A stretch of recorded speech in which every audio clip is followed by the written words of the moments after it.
অষ্টম শ্রেণীর ছাত্রছাত্রীরা, আগের দিন আমরা একটা বিশেষ প্রকৃতির বল, যেটাকে প্লবতা বলে, সেটা আমরা জেনেছিলাম। আজকে আমরা আবার একটা বিশেষ প্রকৃতির বল সম্বন্ধে জানবো, যেটা হচ্ছে স্পর্শ ছাড়া ক্রিয়া করে, যেটা হচ্ছে অভিকর্ষ বা মহাকর্ষ বল। এর নামগুলো তোমরা আগের ক্লাসে শিখেছো।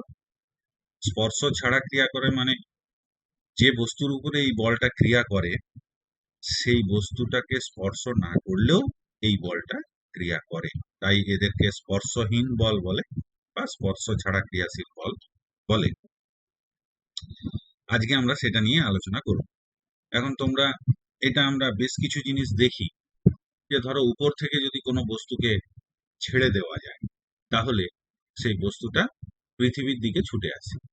বা তুমি ছাদের থেকে একটা বলকে ফেলে দিলে, তাহলে ছাদের থেকে বলটা ভূপৃষ্ঠের দিকে ছুটে আসবে। ঠিক একই রকম ভাবে যে ভূপৃষ্ঠের দিকে বলটা ধরে ছুটে আসছে, একটা পাথরকে তুমি যদি ফেলে দাও, একটা পাথরকে তুমি উপরের থেকে ফেলে দাও, বৃষ্টির ফোঁটা, বৃষ্টির ফোঁটা সবসময় কি ভূপৃষ্ঠের দিকে আসে? কেউ কি উড়ে চলে যায়? গাছ থেকে একটা ফল পড়লো, সেটা সবসময় পৃথিবীর দিকেই ছুটে আসে, পৃথিবী থেকে উপরের দিকে উঠে যায় না। এর কারণ হিসাবে আমরা আগের ক্লাসে ষষ্ঠ শ্রেণীতে পড়েছি যে পৃথিবী সমস্ত বস্তুকে একটা বলের সাহায্যে নিজের কেন্দ্রের দিকে আকর্ষণ করে। সেই বলটাকে আমরা বলেছি অভিকর্ষ বল। এবং সেই অভিকর্ষ বল কিভাবে পরিমাপ করব? অভিকর্ষ বলটাই হলো ওই বস্তুটার ওজন। ঠিক আছে, মানে পৃথিবী যে বলে কোনো বস্তুকে তার নিজের কেন্দ্রের দিকে আকর্ষণ করে, সেটাকে বস্তুর ওজন বলা হয়। এবং বল পরিমাপ করার যন্ত্র আমরা আগে পড়েছি, এই চ্যাপ্টারেই আগে পড়েছি। বল পরিমাপ করার যন্ত্রের নাম হলো স্প্রিং তুলা যন্ত্র। সেই স্প্রিং তুলা যন্ত্রের সাহায্যে আমরা কতটা বলে বস্তুটাকে পৃথিবী আকর্ষণ করছে সেটা আমরা বার করতে পারি। এটা শুধু পৃথিবী আর ওই বস্তুটার ক্ষেত্রে ক্রিয়াশীল বল এরকম ব্যাপারটা নয়।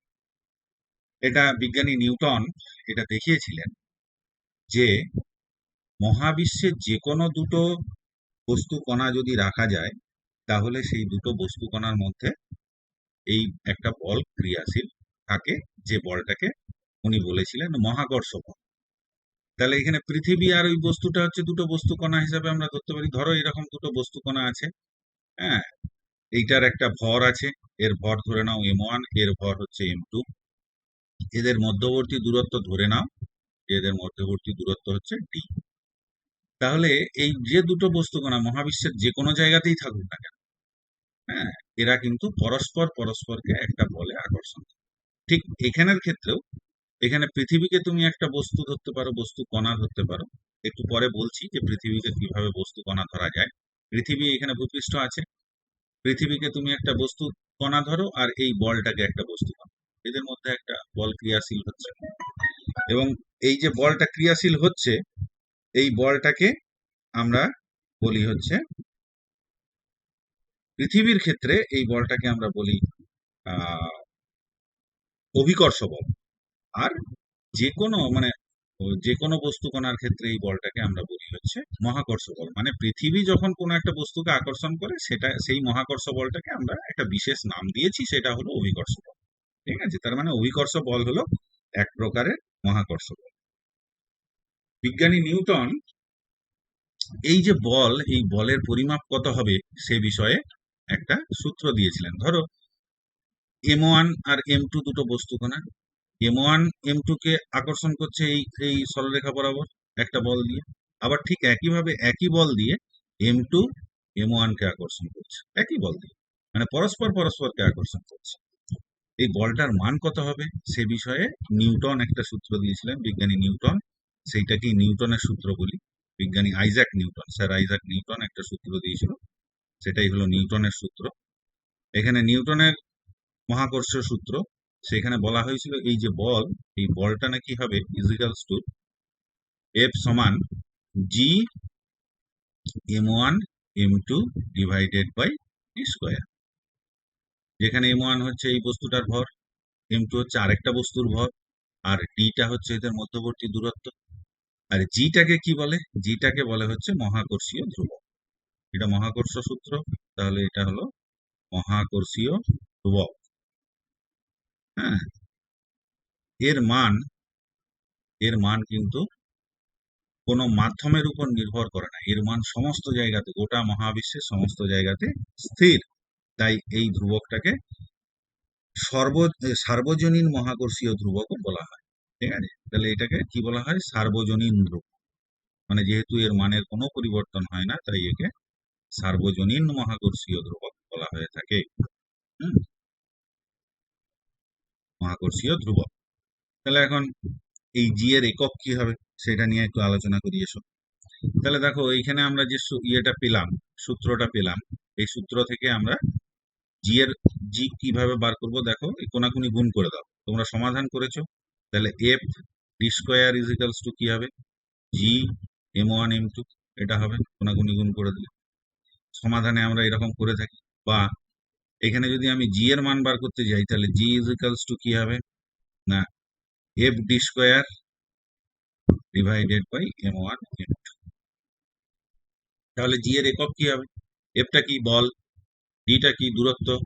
এমটা m1 m2 দুটোই হচ্ছে ভর। তাহলে এদের একক যদি আমাদের জানা থাকে, জি এর একক আমরা জেনে ফেলবো। তাহলে এসআই পদ্ধতিতে জি এর একক জেনে নিয়ে এসো। এসআই পদ্ধতিতে জি এর একক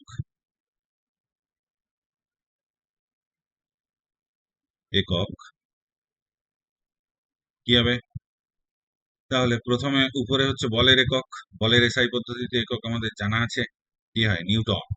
ঠিক আছে, আগেই আমরা পড়েছি। বলের বলের এসআই পদ্ধতিতে একক নিউটন। এটা হচ্ছে মিটার স্কোয়ার, মানে মিটার।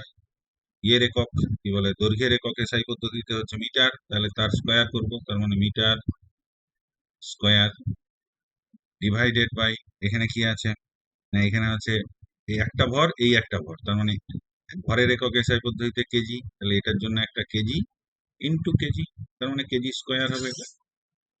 তার মানে এটাকে আমরা বলতে পারি নিউটন। যদি আমরা নোটেশনে লিখি, নিউটনকে এন বলে, newton metre square divided by K G square. এটা হলো এসআই পদ্ধতিতে জি এর একক। জি এর মান কত হয় হিসেব করে দেখা গেছে যে এসআই পদ্ধতিতে জি এর মান হয়, এসআই পদ্ধতিতে জি এর মান, এটা মনে রাখতে হবে, 6.67 হ্যাঁ ইন্টু 10⁻⁻11। এই 10⁻⁻11 মানে হচ্ছে 10⁻11 দিয়ে ভাগ। ঠিক আছে, তার মানে এককটা এটাই হবে, newton metre square divided by K G square. তার মানে এটাকে আমি এরকম লিখতে পারি, 6.67 ইন্টু 10⁻, এই divided by 10⁻11 newton metre square divided by K G square. ঠিক আছে, তাহলে আমরা জি এর একক জেনে ফেললাম, জি এর মান জেনে ফেললাম। এখন তার মানে বুঝতেই পারছো যে প্রত্যেকটা বস্তুরই একটা নির্দিষ্ট দূরত্ব পর্যন্ত একটা অন্য কোনো বস্তু যদি রাখা যায়, তাহলে সে একটা বল অনুভব করে। আমরা আগের ক্লাসে পড়েছি, তোমরা ক্লাস 6-এ পড়েছো, যে পৃথিবী থেকে কোনো বস্তুকে যদি সোজা উপরের দিকে 11.2 কিলোমিটার পার সেকেন্ড বেগে যদি ছুড়ে দেওয়া যায়, সে আর পৃথিবীতে ফিরে আসে না। সে পৃথিবীর যে মাধ্যাকর্ষণ, সেই মাধ্যাকর্ষণ বা অভিকর্ষের বাইরে চলে যায়। এখন আদপে কি এটা সম্ভব? এইটা নিয়ে আমরা আদপে কি এটা সম্ভব, এটা নিয়ে আমরা একটা একটু আলোচনা করে নিতে পারি যে এরকম কি হয়, এরকম কি হয় যে কোনো সময়ে ধরো এমন একটা আমি দূরত্বে গেলাম, যেখানে অন্য আরেকটা বস্তুর জন্য কোনো মহাকর্ষ বল বা মহাকর্ষ বল থাকবে না। ঠিক আছে, এরকম কি কখনো হতে পারে? এখন দেখো, এখান থেকে আমরা এই যে সূত্রটা আমরা পেয়েছি, এই সূত্র থেকে আমরা স্পষ্ট বুঝতে পারছি যে ডি যতই বাড়ুক না কেন, হ্যাঁ আমরা কি দেখছি, F equals to G m1 m2 by D square. তা ডি যতই বাড়ুক না কেন, বলের একটা মান কিন্তু থাকবে। কিন্তু যত ডি বাড়লে কি হবে, বলের মানটা কমে যাবে, কমে যাবে সেটা ঠিক। ঠিক আছে, যত তুমি দূরে চলে যাবে, জি এর মান আস্তে আস্তে আস্তে আস্তে কমতে থাকে। ঠিক আছে, কমলেও বলের তো একটা মান থাকবে। ঠিক আছে, তার মানে কোনো একটা বস্তু থেকে তুমি যত দূরত্বেই যাও না কেন, অনেক দূরে চলে গেলে, ঠিক আছে, কিন্তু সেই বলের একটা মান কিন্তু থেকে যাবে একদম। এফ সমান সমান শূন্য, এটা কখনো, এফ সমান সমান শূন্য কখনো হয় না, ঠিক আছে। মাধ্যাকর্ষণ বল শূন্য কখনো হবে না। তাহলে কি হবে? না, মাধ্যাকর্ষণ বলের মানটা খুব কমে যাবে, খুব কমে যাবে, এত কমে যাবে যে সেটা আর কোনো প্রভাবই বিস্তার করতে পারবে না। সেটাকে আমরা বলি একদম ক্ষীণ হয়ে যায়। সেইটাকে আমরা ধরে নিই যে ওটা ওর মহাকর্ষ বলের বাইরে চলে গেছে, ঠিক আছে। তার মানে কিন্তু তত্ত্বগতভাবে এফ এর মান কখনোই শূন্য কিন্তু হবে না। হুম, তাহলে এখন এই যে আমি যে কথাটা বললাম একটু আগেই, বলছিলাম যে মহাকর্ষ সূত্রটা কিন্তু সম্পূর্ণ ইয়ের জন্য, কি বলে, বিন্দু বস্তুর জন্য নিউটন বলেছিলেন যে দুটো বিন্দু বস্তু, এরকম দুটো বস্তু কণা, দুটো কণা বস্তু কণার কথা বলেছি। তা এই যে বস্তু কণার কথা বলেছেন, তাহলে আমি যে পৃথিবীর ক্ষেত্রে ব্যবহার করছি, সূর্যের ক্ষেত্রে ব্যবহার করছি, তো পৃথিবীকে কি আমরা বস্তু কণা বলতে পারি? পৃথিবীকে বস্তু কণা বলতে পারি একটা শর্তে, যে যখন বস্তুর ব্যাসার্ধের তুলনায় দূরত্বটা যখন অত্যধিক বেশি হয়, ঠিক আছে, বস্তুর ব্যাসার্ধের তুলনায় দূরত্ব, দুটি বস্তুর মধ্যে দূরত্ব যদি বস্তুর ব্যাসার্ধের তুলনায় অনেক বেশি হয়, তখন আমরা ওই বিস্তৃত বস্তুগুলোকে বস্তু কণা হিসাবে ধরে নিতে পারি, ঠিক আছে।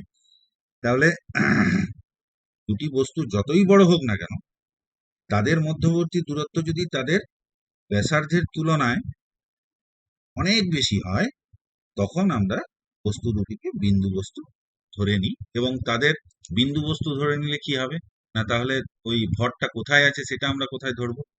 না, ভরটা আছে ধরে নেব যে ধরো এরকম একটা বড় বস্তু আছে, এরকম ধরো পৃথিবীকে আমি ধরলাম, এরকম একটা বড় গোলকাকৃতি, সাধারণত পৃথিবী, সূর্য, চন্দ্র সবাই হচ্ছে গোলকাকৃতি। তো এই গোলকাকৃতি বস্তুর আমরা ঠিক কেন্দ্রে আমরা ধরে নিই যে পুরো ভরটা কেন্দ্রীভূত হয়ে আছে। তাহলে আমরা বস্তু কণা হিসাবে যদি ধরি, তখন আমরা কি ধরবো, না পৃথিবীর কেন্দ্রে পৃথিবীর পুরো ভরটা, ধরো পৃথিবীর ভর বড় হাতের এম যদি ধরি, হ্যাঁ, পৃথিবীর ভর পুরো ভরটা পৃথিবীর কেন্দ্রে কেন্দ্রীভূত হয়ে আছে, এটা আমরা ধরে নিতে পারি। সূর্যের ক্ষেত্রেও তাই, চন্দ্রের ক্ষেত্রেও তাই। আচ্ছা, এই গেল, আমরা ইয়ে শিখে ফেললাম, মহাকর্ষ সূত্র। এরপর এসো যে মহাকর্ষ সূত্র কিভাবে পরিবর্তিত হয়, মানে মহাকর্ষ বল কিভাবে পরিবর্তিত হয় সে বিষয়ে একটু আমরা আহ, একটা ধারণা নেওয়ার চেষ্টা করি। ধরো দুটো বস্তু আছে, হুম, ধরো দুটো বস্তু, বস্তু কণাই বলছি একদম, ঠিক আছে, M1 এবং M2 ভরের বস্তু, M1 এবং M2 ভরের বস্তু। আমি এদের দূরত্বটা যা ছিল, আমি এদের দূরত্ব ধরো d ছিল, পরবর্তী ক্ষেত্রে আমি এদের দূরত্বটাকে দ্বিগুণ করে দিলাম। মানে প্রথমে যখন দূরত্ব d ছিল, সেটা যা ছিল ছিল, আমি বলছি এরপরে আমি এদের দূরত্বটাকে দ্বিগুণ করে দিলাম। তার মানে এখন ওদের দূরত্ব হয়ে গেল 2d। তাহলে দ্বিগুণ মানে বাড়িয়ে দিয়েছি, ঠিক আছে। M1 আর M2 এই দুটো বস্তুর ভর দুটো একই রেখেছি, দূরত্বটাকে দ্বিগুণ করে দিলাম। তাহলে আমি একটু আগে কি বললাম, যে দূরত্ব বাড়ালে ইয়ে কমে যায়, বল কমে যায়। তাহলে এসো এই ক্ষেত্রে, প্রথমে আমি এই ক্ষেত্রে বিচার করছি, এই ক্ষেত্রে বলটা কত হবে দেখো দেখি, এই ক্ষেত্রে বলটা কত হবে, তারপরে এই ক্ষেত্রটাকে ভাবো। এই ক্ষেত্রে বল কত হবে? আমার জানা আছে, আমি বলটাকে F1 ধরলাম, মহাকর্ষ বল। F1 সমান কত হবে? এক্ষুনি আমি সব সূত্র পড়েছি, G M1 M2 divided by D square, পড়েছি তো। এইটার ক্ষেত্রে ইয়ে কি হবে, বল কত হবে? F2 ইজিক্যালস টু কত বলো? না, ভর দুটো একই আছে, তাহলে জি তো একই থাকবে সব সময় এক। M1 M2 ডিভাইডেড বাই দূরত্বটা কিন্তু এখন আর ডি স্কোয়ার নেই, এখন 2d হয়ে গেছে। তাহলে 2d তার হোল স্কোয়ার, যেমন কত হবে এটা? এটা হবে হচ্ছে জি M1 M2 divided by 4d square.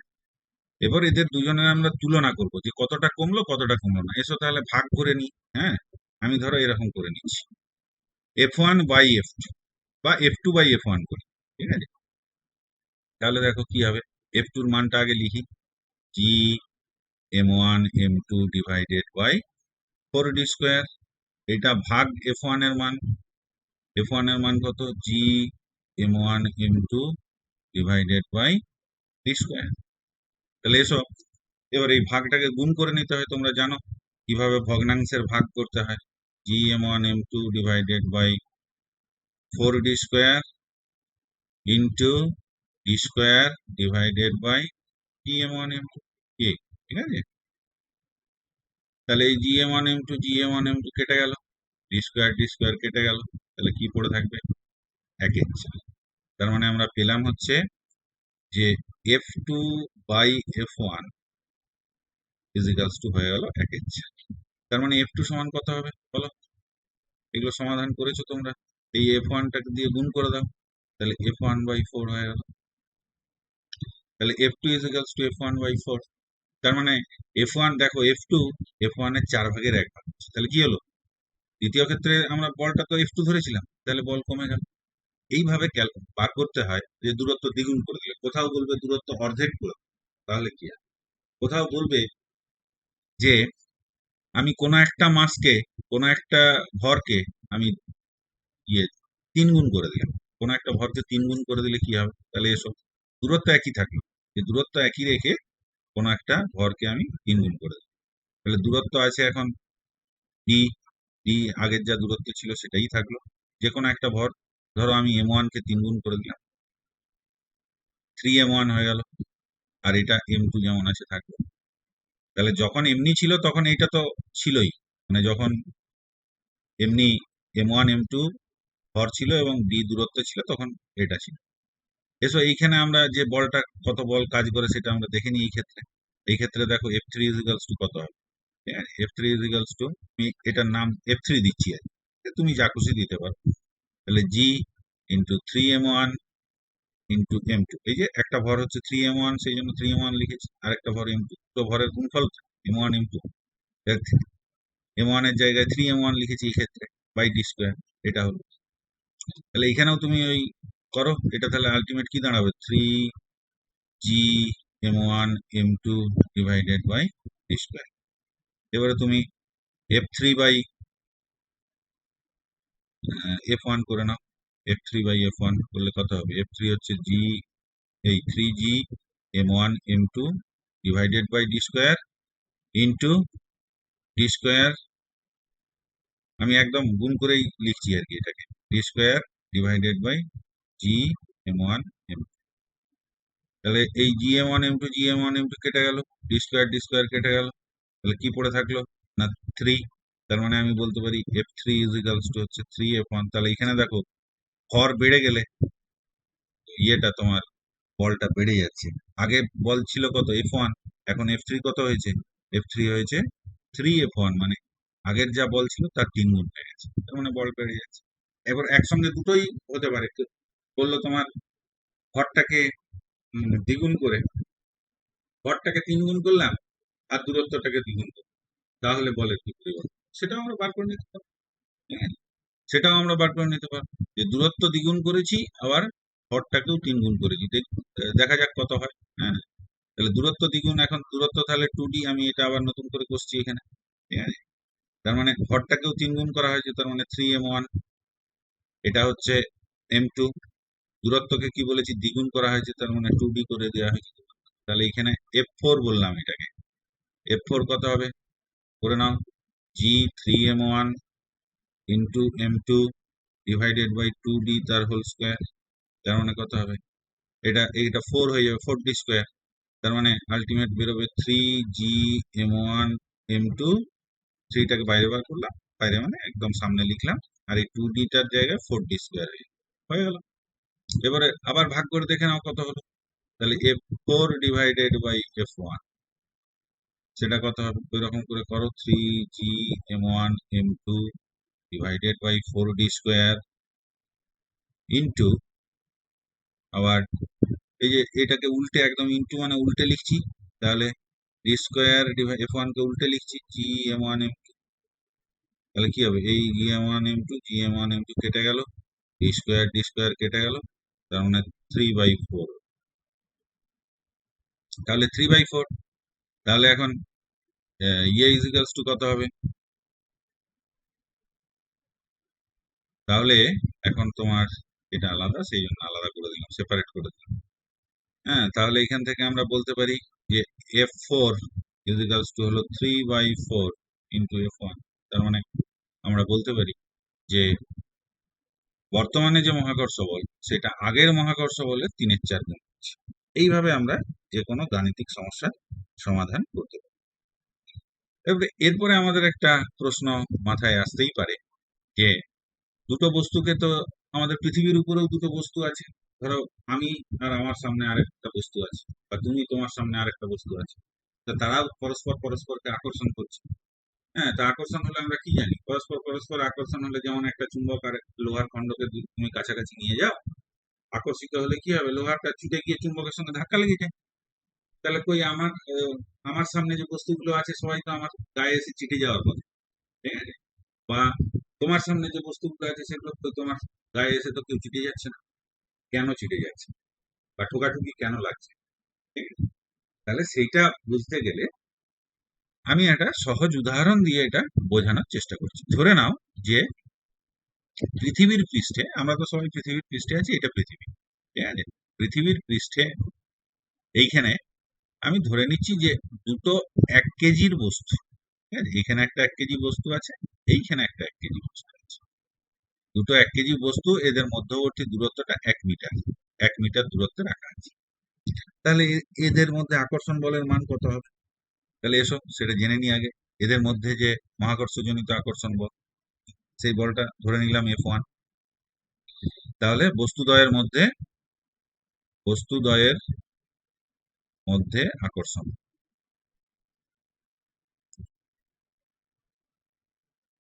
আকর্ষণ বল কত হবে?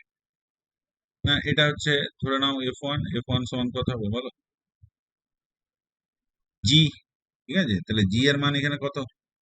আচ্ছা, আগে একবার লিখে নি। এটা GM1 ইন্টু, সূত্রটা হচ্ছে এটা, জি স্কোয়ার। তাহলে জি এর মান কত বলেছিলাম? 6.67 ডিভাইডেড বাই 10⁻11, ঠিক আছে? ইন্টু M1 মানে 1 ইন্টু 1, সবই 1, 1 কেজি 1 কেজি। আর এটা 1 মিটার দূরে আছে, টিটা হচ্ছে 1, তার স্কোয়ার হবে, ঠিক আছে? তার মানে আলটিমেট দাঁড়ালো হচ্ছে কত? এত নিউটন বল। তাহলে এটা কত হবে? 6.67 ডিভাইডেড বাই 10⁻11 নিউটন। তার মানে এটা 10-এর গায়ে 11খানা শূন্য দিয়ে ভাগ, ঠিক আছে? তার মানে বুঝতেই পারছো। তার মানে এটা হবে হচ্ছে, এটা যদি তুমি 10-এর গায়ে 11খানা শূন্য দিয়ে ভাগ করো, এই দশমিকটা 11 ঘর বাঁ দিকে সরে যাবে। তার মানে 11 ঘর, একটা ঘর আছে, তার মানে 10খানা শূন্য হবে। 1, 2, 3, 4, 5, 6, 7, 8, 9, 10, 10খানা শূন্য, ঠিক আছে? দশমিক এইখানে, তার আগে একটা শূন্য দিতে পারো।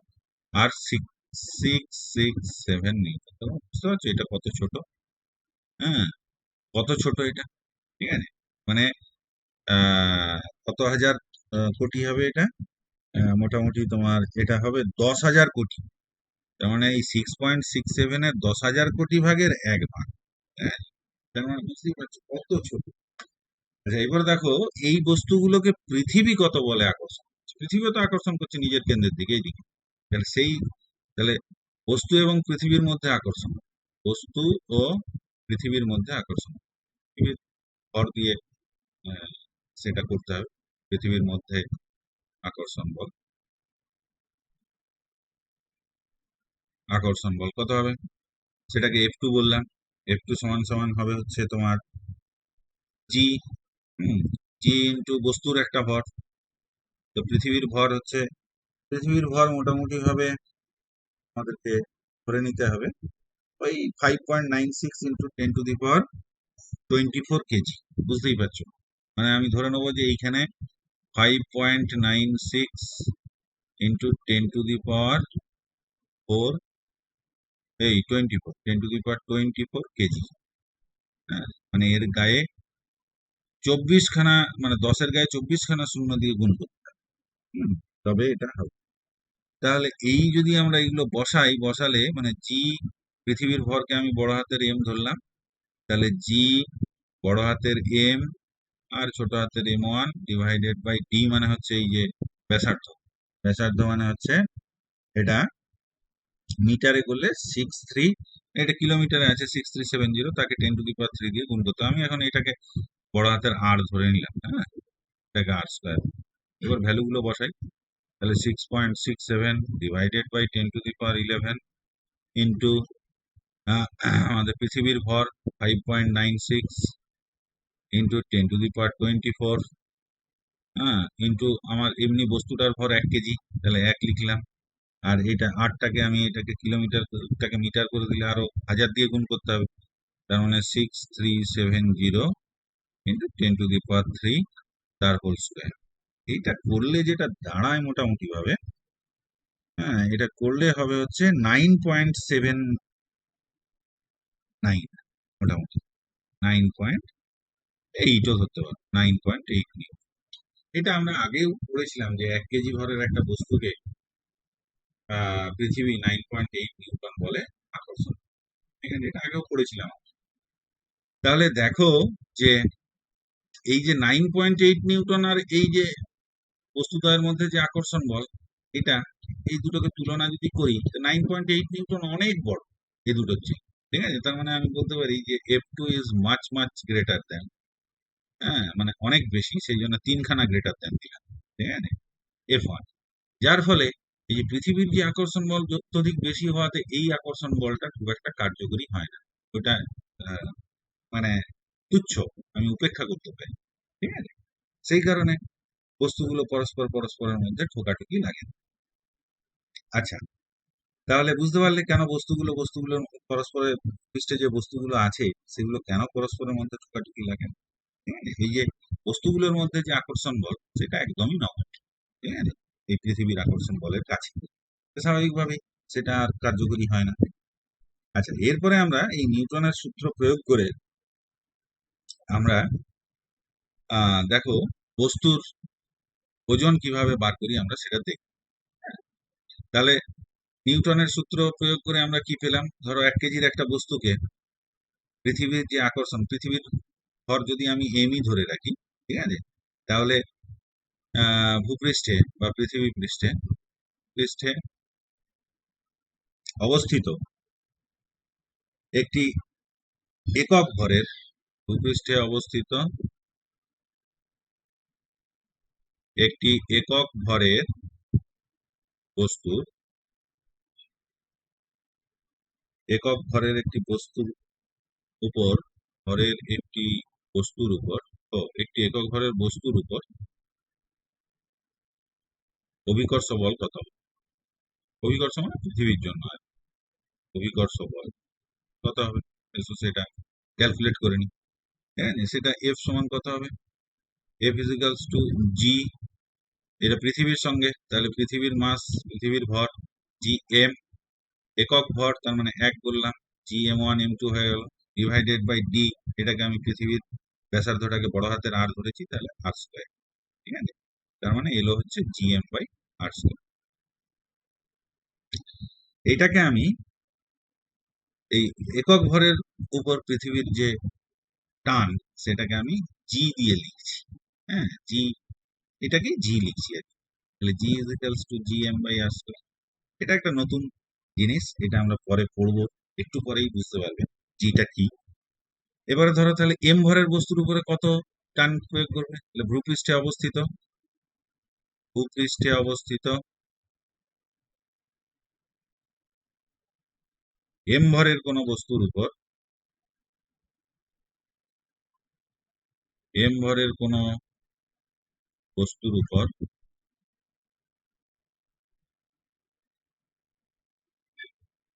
অভিকর্ষ বল কত হবে? একক ভরের কোন বস্তুর উপর অভিকর্ষ বল যদি এটা হয়, তাহলে এম ভরের কোন বস্তুর উপর অভিকর্ষ বল কত হবে? একই রকম ভাবে সেটাকে আমরা বলি বস্তুর ওজন, এটাই হলো বস্তুর ওজন। বস্তুর ওজন কত হবে? বস্তুর ওজন ডাব্লিউ সমান হচ্ছে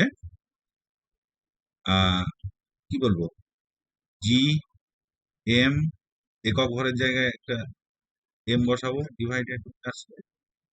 তাহলে এই G M by R square মানে জি আমরা পেয়েছি, তাহলে এটাকে আমি বলতে পারি M into E M by R square, তার মানে হচ্ছে এম ইন্টু জি। তাহলে ওজন ডাব্লিউ সমান সমান হয়ে গেল এম ইন্টু জি। তাহলে এখান থেকে আমরা বস্তুর ওজন বার করে ফেলতে পারবো এই ফর্মুলা থেকে, ঠিক আছে। এরপরে হচ্ছে অভিকর্ষ বা মহাকর্ষের প্রভাবে গতি, এই নিয়ে আমরা একটু আলোচনা করব। অভিকর্ষ বা মহাকর্ষের প্রভাবে গতি কিরকম ব্যাপারটা, না আমরা এটা জানি সবাই যে কোনো একটা বস্তুকে যদি আমরা উপরের থেকে ফেলে দিই তাহলে বস্তুটা নিচের দিকে পড়তে থাকে, এটা আমরা খুব জানি। ধরো এটা হচ্ছে ভূপৃষ্ঠ, ধরে নাও এটা হলো ভূপৃষ্ঠ, এরকম উপর থেকে একটা বস্তুকে নিচের দিকে ফেলে দিব, ফেললে কি হবে, ও নিচে এমনি ছেড়ে দিলেই ও অটোমেটিক পড়তে থাকবে, এবং যত নিচের দিকে নামতে থাকবে বস্তুটার বেগ বাড়তে থাকবে, ঠিক আছে, বস্তুটা তত জোরে চলবে। অর্থাৎ তুমি যদি একতলার ছাদ থেকে একটা বস্তুকে ফেলো, সে নিচে যতটা জোরে এসে ধাক্কা দেবে, দোতলার ছাদ থেকে যদি একটা বস্তুকে ফেলো, যেহেতু ও অনেকটা দূরত্ব আসছে, ও কিন্তু আরো জোরে এসে মারে। তাই এটা নামছে কিসের জন্য, এই যে ভূপৃষ্ঠের এখান থেকে বস্তুটার উপরে কি কাজ করছে, এটা অভিকর্ষ বল কাজ করছে। তা বস্তুটার ভর যদি এম হয়, পৃথিবীর ভর, এটা পুরোটা পৃথিবীর ভর যদি বড় হাতের এম হয়, তাহলে আমি ধরতে পারি যে বস্তুটার উপর ক্রিয়াশীল বল কত, না বস্তুর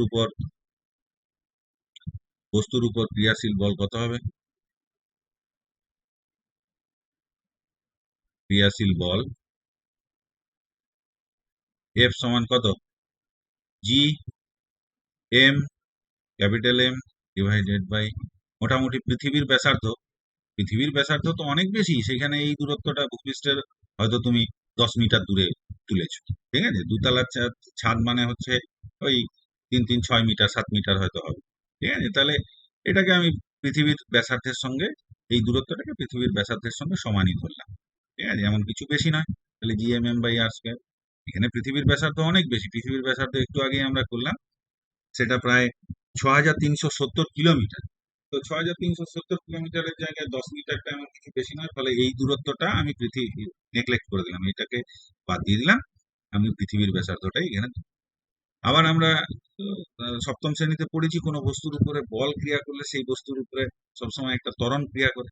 তাহলে সেই ত্বরণটা যদি এ হয়, ধরে নাও যে ত্বরণ যদি হয় এই বলটা ক্রিয়া করার জন্য, এ বস্তুর ত্বরণ হলে, তাহলে আমি বলতে পারি এ ফিজিক্যালস টু বস্তুর ভর ইন্টু ত্বরণ, এ ফিজিক্যালস টু এম ইন্টু এ। সপ্তম শ্রেণীতেও পড়েছি, আগের ক্লাসেও আমরা আলোচনা করেছি। তাহলে এ ইজিক্যালস টু কত হবে বলো, এফ বাই এম, ত্বরণটা হচ্ছে এফ বাই এম, তাহলে এফ এর মান কত, না G small M capital M divided by R square into 1/m, এমটাই যে এম দিয়ে ভাগ, তাহলে এই এম এম কেটে গেল, তাহলে আমরা পেলাম হচ্ছে G M by R square.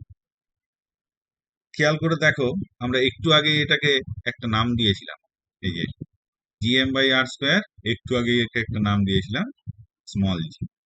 এটা তাহলে কি, এটা হচ্ছে অভিকর্ষ বলের প্রভাবে কোনো পতনশীল বস্তুতে যে ত্বরণ সৃষ্টি হয়, সেটাকে আমরা বলি এই, সেটাই হচ্ছে এই ত্বরণটা, এবং এই ত্বরণটাকে বলা হয় অভিকর্ষজ ত্বরণ।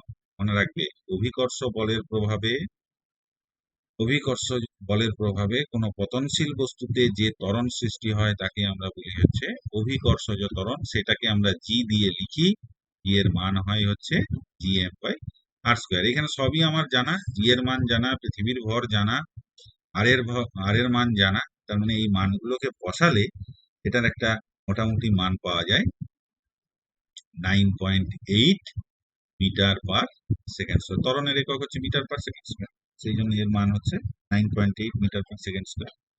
তবে পৃথিবীর ব্যাসার্ধ তো, এটা একটা গড় ব্যাসার্ধ, পৃথিবীর ব্যাসার্ধ তো সব জায়গায় সমান না, যখন যেখানে পাহাড় সেখানে ভূপৃষ্ঠ অনেকটা উঁচু, ঠিক আছে, তাহলে ধরো এই যদি পাহাড় কোথাও হয় সেখানে ভূপৃষ্ঠ অনেকটা উঁচু, তাহলে সেখানে পৃথিবীর ব্যাসার্ধটা বেশি, অনেকটা বেশি, ঠিক আছে, তাহলে সেই ক্ষেত্রে জি এর মানটা একটু কমে যায়। হ্যাঁ, আবার জি এর মানে ভূপৃষ্ঠের যেখানে তোমার ব্যাসার্ধ তোমার কম, সেখানে জি এর মান বেড়ে যাবে, যেখানে ব্যাসার্ধটা হচ্ছে বেশি সেখানে হচ্ছে, এই যে 8টা যদি বেশি হয় তাহলে জি এর মান কম হবে, আরটা যদি কম হয় সেখানে, তার মানে পাহাড়ের উপরে জি এর মান কম, জি এর মান কম। তবে আবার দেখা যায় জি এর মান হচ্ছে কম, তবে দেখা যায় যে যদি তুমি পৃথিবীর ভিতরে ঢুকে পড়ো, মানে ধরো খনিগর্ভে ঢুকে পড়ছো আর কি, ঘুরতে ঘুরতে ভিতরে ঢুকে যাচ্ছ, দেখা যায় যে পৃথিবীর ভিতরেও জি এর মান কম হয়, তবে সেগুলো এখনই তোমাদের জানার কথা না। তো ভূপৃষ্ঠের সব জায়গায় জি এর মান সমান হবে এর কোনো মানে নেই। পাহাড় হলে সেখানে জি এর মান বেশি হয়। তারপরে তোমরা জানো যে নিরক্ষরেখাটা মানে পৃথিবী তো অনেকটা চাপা, একটু উত্তর দক্ষিণে চাপা, ঠিক আছে, একদম তো গোল নয়। সেই জন্য নিরক্ষরেখা যেখানে আছে সেখানে পৃথিবীর জি এর মান হচ্ছে কম হয়, ঠিক আছে, কারণ পৃথিবীর যে নিরক্ষীয় ব্যাসার্ধ এরকম একটু চাপা টাইপের ব্যাসার্ধ। তাহলে এই যে এইখান থেকে এই যে ব্যাসার্ধটা এটা কম, যেখানে নিরক্ষীয় তলের ব্যাসার্ধটা এর চেয়ে বেশি হয়, সেই জন্য এখানে নিরক্ষীয় তলে জি এর মান কম, জি এর মান কম। আর মেরুতে, হ্যাঁ দুটো মেরু, এটাও একটু চাপা হবে এই দিকটা, হ্যাঁ দুটো মেরু যেটা, এখানেও কিন্তু জি এর মান নিরক্ষীয় তলের তুলনায় বেশি, জি এর মান বেশি। হ্যাঁ, তার মানে জি এর মান কিন্তু পৃথিবীর সব জায়গায় সমান হয় এরকম ব্যাপার নয়, কিন্তু আমরা যেটা ধরি সেটা একটা গড় মান। এই যে 9.8 মিটার/সেকেন্ড স্কোয়ার ধরছি, এটা একটা গড় মান, ঠিক আছে। তাহলে যদি জি এর মান সমান না হয়, তাহলে স্বাভাবিকভাবেই বুঝতে পারছো বস্তুর ওজন ডাব্লিউ ইকুয়ালস টু, একটু আগে আমরা পড়লাম এম ইন্টু জি, এমটা যেখানে বস্তুর ভর, ঠিক আছে, এই এটা দিয়েই গুণ করতে হয়, ঠিক আছে। এখন তাহলে বস্তুর ওজন কম হবে, পাহাড়ের উপরে বস্তুর ওজন কম, পাহাড়ের উপরে বস্তুর ওজন, অর্থাৎ দার্জিলিং এ যদি উঠে যাও তাহলে তোমার পাহাড়ের উপরে বস্তুর ওজন কম।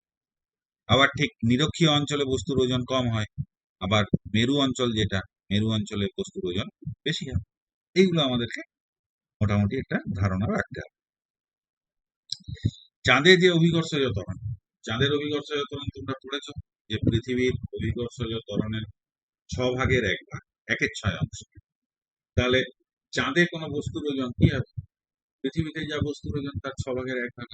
তার মানে চাঁদে হচ্ছে, চাঁদে আহ, অভিকর্ষজ ত্বরণ, চাঁদে অভিকর্ষজ ত্বরণ, চাঁদের অভিকর্ষজ ত্বরণ, অভিকর্ষজ ত্বরণ পৃথিবীর অভিকর্ষজ ত্বরণের তুলনায় 1/6 অংশ, 1/6 ইন্টু পৃথিবীর। তার মানে পৃথিবীতে কোনো বস্তুর ওজন যদি 36 নিউটন হয়, হ্যাঁ পৃথিবীতে কোনো বস্তুর ওজন যদি 36 নিউটন হয়, 36 নিউটন হয়, তাহলে চাঁদেতে সেই বস্তুটার ওজন কত? বস্তুর ওজন চাঁদে, ওই বস্তুর ওজন, ওই বস্তুর ওজন কত হবে? 36-এর 1/6 অংশ, তাহলে 1/6 ইন্টু 36, তার মানে 6 নিউটন। ঠিক একইভাবে পৃথিবীতে কোনো বস্তুর ওজন 24 নিউটন হলে চাঁদে সেই বস্তুর ওজন হবে 1/6 ইন্টু 24, তার মানে হচ্ছে 4 নিউটন। আবার ঠিক উল্টো ভাবে যদি বলা হয় চাঁদে কোনো বস্তুর ওজন 2 নিউটন,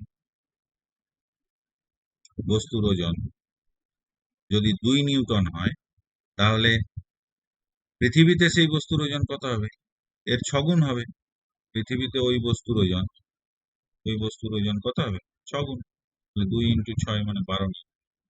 এরকম ছোট ছোট সমস্যা আমাদেরকে সমাধান। এরপরে এখন তাহলে অভিকর্ষের প্রভাবে বস্তু নিচের দিকে পড়ে যায়, এবং নিচের দিকে যখন পড়ে তখন ওর বেগ বৃদ্ধি পায়, যার জন্য এই ত্বরণের সৃষ্টি হয়, ঠিক আছে, বেগ বৃদ্ধির হারকেই তো আমরা ত্বরণ, এটা আমরা শিখে ফেললাম। এখন তাহলে একটা ভারী বস্তু আর একটা হালকা বস্তু, এই যে এখানে একটা পাথরের টুকরো নিয়েছি, এখানে একটা পাথরের টুকরো, আর এখানে একটা কাগজের টুকরো, এই দুটো বস্তুকে একই উচ্চতা থেকে আমি ফেলে দিই, দুটো বস্তু কে আগে পড়বে? এটা খুব স্বাভাবিক ব্যাপার। সাধারণভাবে আমরা দেখেছি যে পাথর হচ্ছে আগে পড়ে, পাথর আগে পড়ে, এবং কাগজের টুকরোটা এটা হচ্ছে পরে পরে পড়ে। উড়তে উড়তে পরে পড়ে ভূপৃষ্ঠে। হ্যাঁ, তার মানে এটা আমরা এরকম ধারণা করতে পারি, মানে ধারণা এখান থেকে এরকম ভাবে পাওয়া যায় যে একটা হালকা বস্তু এবং একটা ভারী বস্তু নিয়ে যদি আমরা একসঙ্গে ছেড়ে দিই একই উচ্চতা থেকে, তাহলে ভারী বস্তু আগে পড়ে হালকা বস্তু। এই ধারণাই আমরা আগে পোষণ করতাম, বহু আগে বিজ্ঞানীরা, অ্যারিস্টটল এই ধরনের ধারণাই পোষণ করতেন। প্রথম গ্যালিলিও গ্যালিলি, ইটালিয়ান বিজ্ঞানী, তোমরা জানো। হ্যাঁ, প্রথম গ্যালিলিও দেখালেন যে দুটো